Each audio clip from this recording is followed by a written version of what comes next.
जय मां पद्मावती। आज आपको एक ऐसी बात बताने वाला हूं जिसको अच्छे से अंत तक सुनना, आपके दिमाग के कई पुर्जे खुल जाएंगे आज। इसलिए अच्छे से सुनना मेरी बात, बहुत जरूरी बात ही है। अभी किसी व्यक्ति को पूछता हूं, वो कहता है कि मेरा तो कोई किसी का कर्ज है ही नहीं, बाकी मैं किसी से कर्ज लिया ही नहीं। कर्ज सिर्फ पैसे का ही नहीं होता है। हमारे माँ बापों ने जितने सपने हमारे लिए देखे, वो जब हमको जन्म दे के बड़ा करते हैं तो उसके साथ साथ ही उनके कुछ सपने होते हैं कि मेरा बेटा मेरे लिए ऐसे करेगा, मेरा परिवार मेरे लिए ऐसे करेगा। गुरुओं के प्रति हमारा कर्ज, भगवान और कुल देवता इष्ट देवताओं ने जो कृपा की उसके प्रति हमारा कर्ज, अनेकों कर्ज है। ये आसपास में जितने कुत्ते बिल्ली घूम रहे हैं ना, ये भी कुछ मन में अपनी इच्छाएं लेके घूम रहे हैं कि ये घर वाला कुछ डालेगा, ये घर वाला मेरे लिए कुछ करेगा। और जब हम नहीं करते हैं तो वो भी दुखी होते हैं मन में। ऐसा मत बोलना कि उनके लिए हम कोई कर्जदार थोड़ी है, हमारा कोई ठेका थोड़ी उनके लिए लिया हुआ है। उनकी अपेक्षा पूरी नहीं हो और वो दुखी होते हैं तो वो दुख के कारण हमको ही तकलीफ देते हैं, भले ही आप कर्जदार हो ना हो। इसको देव ऋण, पितृ ऋण, ऋषि ऋण यानी गुरु ऋण, भूत ऋण, भूत यानी जितने इस धरती में जीव राशि है हमारे प्रति कोई अपेक्षा रखते हैं। आज एक बात आपको बताऊं कि इन सब से बाहर निकलने के लिए क्या दुख हमको परेशान कर रहा है हमको ही मालूम नहीं है। हमको मालूम नहीं है कि किस दुख के कारण हम कर्जदार हुए हैं, किस दुख के कारण हमारे काम नहीं हो रहे हैं, किस दुख के कारण हमारी प्रमोशन, प्रोग्रेस, डेवलपमेंट, लाइफ में बेटरमेंट नहीं हो रहा है। आपने एक जीव के बारे में कभी नहीं सोचा होगा। आपको उस जीव के बारे में आज बताना चाहता हूँ। कोई उस जीव की शक्ति को जानता तक नहीं है। मुझे आज लगा कि मैं इस बारे में बोलना जरूरी है, क्योंकि उस जीव के बारे में लोगों ने कोई बड़ा सा कोई विशेष श्रद्धा या ज्ञान नहीं प्राप्त किया। वो जीव है कौवा। आपको पूछता हूं कि कभी कौवे को आपने मरे पड़े कहीं देखा है जिंदगी में? अगर कोई बिजली के तार पर अड़ गया और मर गया वो बात अलग, वो एक्सीडेंट है।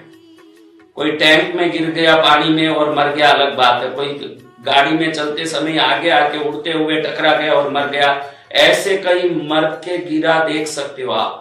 विश्व में कोई भी आदमी कौवे का नेचुरल मौत नहीं देखा हो सकता है। इसका रहस्य क्या है?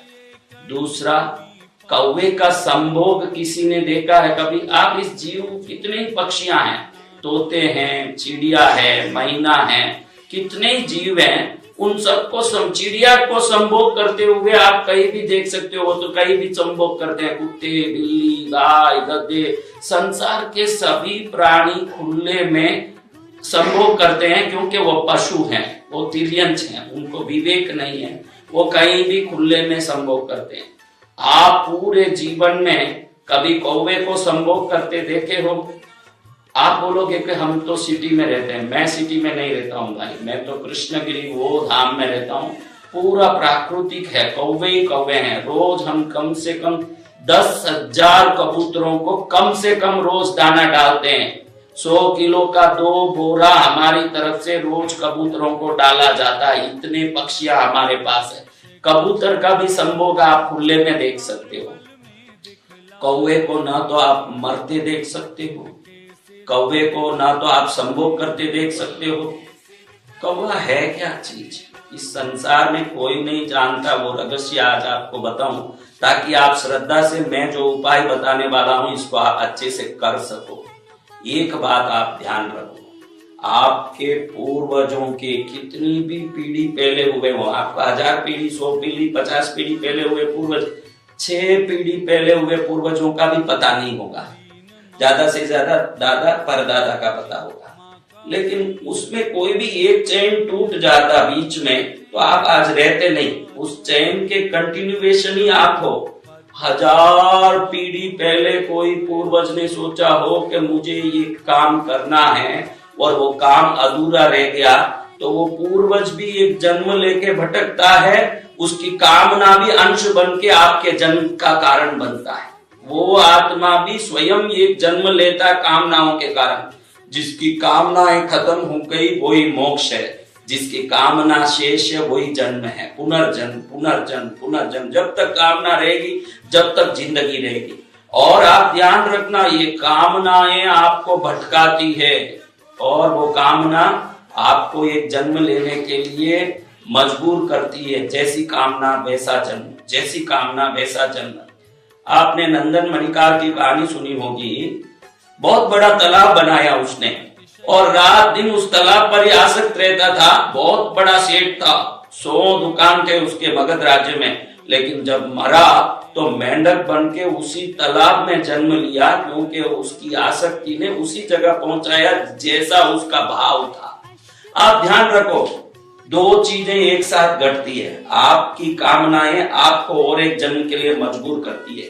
आपकी कामनाएं ही आपके संतान के रूप में अंश बन के भी जन्म लेती है। आप भी जन्म लेते हो, ये तो एक बात है, लेकिन आपकी कामना ही पुत्र उत्पत्ति का कारण बनता है। वो कारण आपकी कामनाओं को, मेरा बेटा, मैंने किया तो क्या वो धंधा मेरा बेटा करेगा। आज लोग खुले बोलते हैं, मैं डॉक्टर नहीं बना तो क्या मेरा बेटा बनेगा, मैं इंजीनियर नहीं बना तो क्या मेरे बेटे को पढ़ाऊंगा। आपकी कामना का अंश आपके बच्चे होते हैं। जब वो कामना पूरी नहीं होती है तो उनका ऋण होता है। आज सबसे पहले एक रहस्य बताऊं, पूरे 84 लाख जीव योनियों में मनुष्य के शरीर में दूसरी आत्मा घुस सकती है। पिशाच, भूत, प्रेत, बेताल, यक्ष, ये सब किसी के शरीर में घुस सकते हैं। उच्च कोटि के देवता नहीं आते हैं, लेकिन कुछ वर्ग हैं जो शरीर में घुस सकते हैं।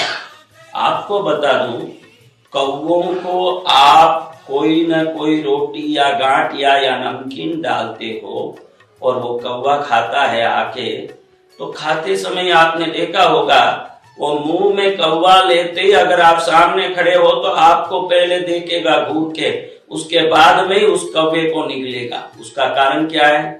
मनुष्य के सिवाय कौवा ही एक प्राणी है जिसके शरीर में भी आत्माएं घुस सकते हैं। जिसको आप अगर नहीं समझते हो तो आज अच्छे से समझ लो। आप कुत्ते को रोटी डालते हो, गाय को घास डालते हो, मछली को दाना डालते हो, तो उस जीव की आप उदर पूर्ति करके पुण्य का लाभ करते हो। लेकिन कौवे को आप कुछ भी डालते हो तो वो कौवा आपके पास आता ही किसी कारण से है। जब वो आता है तो उसके शरीर में कोई ना कोई आपके पूर्वज अंदर प्रवेश किए होते हैं, और जब वो खाता है तो डायरेक्ट आपके पूर्वज खाते हैं। और जब आपके पूर्वज खाएंगे तो निश्चित आपके सभी संकट, दुख, परेशानियों से आपको मुक्ति मिलेगी। आप ध्यान रखना, एक कुत्ता खाता रहता है तो दूसरा कुत्ता पास में आने का कोशिश करे तो ये कुत्ता झगड़ा करके उसको भगाता है, साथ नहीं जोड़ता।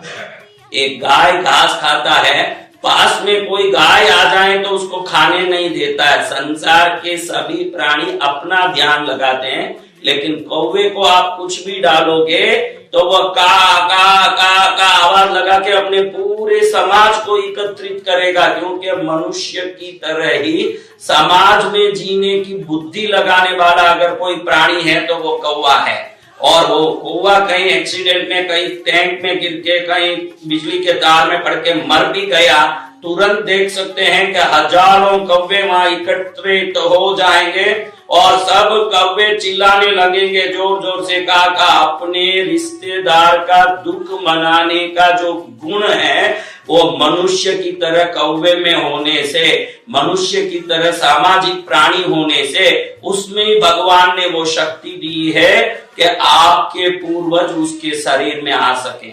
आप अपने घर में अगर कौवों को दाना डालते हो, गांठिया, नमकीन, रोटी, और नहीं आ रहा है, दूसरे कोई कबूतर, तोते, चिड़िया आ जाते हैं तो भी आप लगातार डालते रहो। एक दिन देखोगे कि कुछ संदेहास्पद कौवा आके आपका घर के ऊपर बैठ के आवाज लगा रहा है, फिर धीरे धीरे आपको देख रहा है, कौवा एक ही एक प्राणी है, बाकी आप कबूतर को दाना डालो, चिड़िया को, मैना को, तोता को दाना डालो, वो दाना को देखेगा। लेकिन कौवा एक ही ऐसा है जो मुंह में जो दिया वस्तु उसको लेके आपको देखेगा।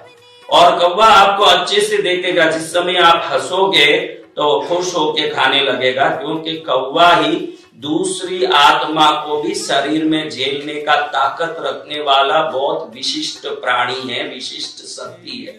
इसलिए आप किसी भी परेशानी में हो, चाहे जैसी परेशानी, आपकी कुलदेवी की पूजा सफल नहीं हो रही है, आपके किए हुए जब तक सफल नहीं हो रहे हैं, आपके किए हुए मेहनत सफल नहीं हो रहे हैं, आंख बंद करके कौवे को गांठिया, नमकीन, रोटी जो वो खाना चाहता है, मैंने कई बार बताया है कि गरम गरम चावल में थोड़ा सा घी डाल के, तिल डाल के, थोड़ा हल्दी डाल के जो खिला देता है, 9 ग्रह, 900 पीढ़ी के पूर्वज और घर के सभी देवता के साथ 5 ऋण चुक जाते हैं ऐसे करने से। चावल में थोड़ा सा घी डाला, घी, थोड़ा सा हल्दी डाला और तिल डाला, उसको अच्छे से मिश्रित करके एक पत्तल में रखना चाहिए कौवे का आहार। कौवे का आहार कभी जमीन पर नहीं डालना। कई लोग ऐसी गलती करते हैं, आप भूल जाते हैं कि उसके अंदर कोई विशिष्ट आत्मा प्रवेश करके हमारे घर की ओर आई है और वो सोच रही है कि मेरे परिवार वाले मेरा सम्मान करेंगे।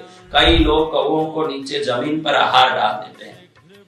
आपने देखा होगा, मैंने पहले जैसे बताया, कौवा मरा हुआ नेचुरली कहीं गिरा हो, आपने देखा ही नहीं होगा जीवन भर, आज तक आपने सोचा तक नहीं होगा ये कैसे होता है। जब बुढ़ा होता है कौवा, एकदम उसको मालूम पड़ जाता है कि अब मेरा अंतिम समय है, तुरंत वो जिस शहर में, जिस गांव में, जिस जगह में रहता है, वहां से उड़ के एकांत में जाता है। बिल्कुल जब उसका अंत समय आ जाता है, फिर वहां जाके वो अपना घोंसला बनाता है खुद के लिए। उस घोंसले में जीवित ही बैठ जाता है। आप जंगलों में जाओगे तो ऐसे घोंसलों में जीवित बैठ के मरे हुए कौवे बहुत जंगल में मिलेंगे, क्योंकि मनुष्य ऋषि बन के, साधु बन के जो जीवित समाधि लेता है, उसके अलावा कौवा ही एक प्राणी है जो जीवित समाधि लेता है। उसको मालूम पड़ जाता है कि अब मैं मरने वाला हूं, उसके पहले ही वो घोंसला अपना एकांत में बनाता। जाके आप जंगलों में कहीं देखोगे तो बैठ के जो ऋषि मुनि संत ज्ञानेश्वर जैसे महापुरुष जीवित समाधि लिए, वैसे खड़े बैठे अवस्था में प्राण छोड़ने वाला अगर 84 लाख जीव योनि में कोई प्राणी है तो वो कौवा है।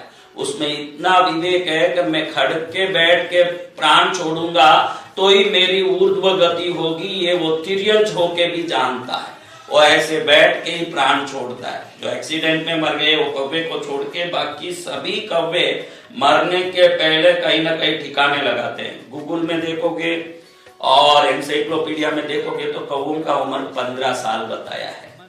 आप शास्त्रों को देखो और कौवों को बराबर ध्यान से देखोगे तो आपको मालूम पड़ेगा कौवा 300 वर्षों से ज्यादा जीता है और उसको कोई भी मरा हुआ देख नहीं सकता। वो अपना मौत को खुद तय करता है कि मुझे कब मरना है, उस जगह जाके घोंसला बना के मरता है। और सामूहिक रूप से रहने वाला कौवा मनुष्य की तरह ही शर्म, लाज, विवेक रखता है, किसी के सामने संभोग करता नहीं है। और कौवे में जितने विशिष्ट गुण हैं ईश्वर ने जो दिए, और उसका रंग जो है काला, ये काला रंग मनुष्य प्राणी के लिए भय मुक्त करने वाला, शत्रु के दुखों से मुक्त करने वाला, ऋण कर्ज से मुक्त करने वाला बनता है। काले वर्ण को उपयोग करने वाले या काले वस्तुओं के इर्द गिर्द रहने वालों के डर भय खत्म हो जाते हैं। इसलिए अघोरी लोग, तांत्रिक लोग अधिकतर काले वस्त्र पहनते हैं, क्योंकि वो उनका कर्म ही निर्लज्ज कर्म होता है, उसमें लज्जा काम नहीं आती। हम जैसे संत लज्जा के साथ जीवन जीते हैं, वो लोग निर्लज्ज होते हैं। और जहां निर्भय होना होता है वहां काले का उपयोग ज्यादा होता है। इसलिए आपको मैं बता दूं कि कौवा एक ऐसा प्राणी है, जब भी आपके घर के पास आता है, शायद आपके पूर्वजों का माध्यम बन के वो आपके घर की ओर आता है।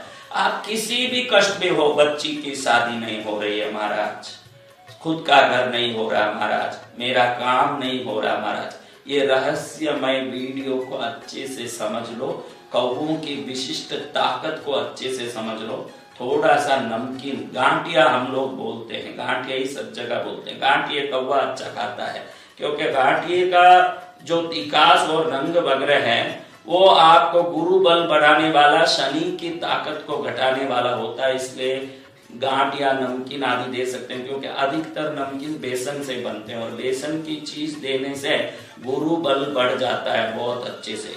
तो आप, मैंने जैसे बताया, एक हरे पत्तल में, केले के पत्तल में या कोई सूखे पत्तल में गरम गरम चावल उबाल के, गरम गरम चावल बना के, चावल में थोड़ा घी डाल के, तिल डाल के, हल्दी का थोड़ा पाउडर डाल के उसको मिश्रित करके रखो, कौवा प्रेम से खाता है। इसमें सफेद में चंद्र और शुक्र है, हरे पत्तल में बुध है, तिल में शनि है, पीले में गुरु है, नमक में बाकी सब शक्तियां जितनी संसार की।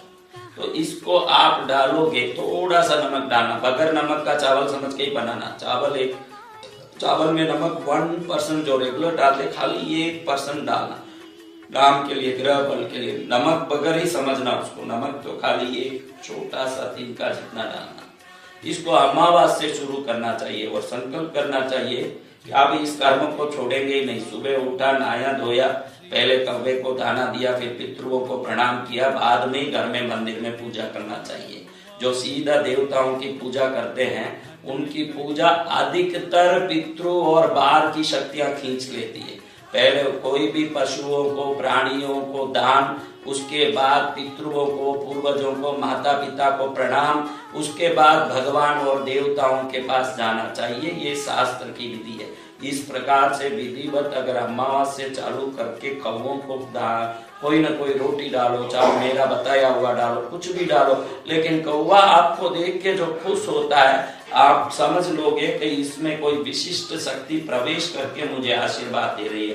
कोई 3 पीढ़ी पहले के पूर्वज, कोई 4 पीढ़ी पहले के पूर्वज, कोई आपके दादा दादी, कोई भी अतृप्त हो, उनकी अतृप्ति समाप्त होके आपके घर में शांति और सुख प्रकट होते आप देख सकोगे।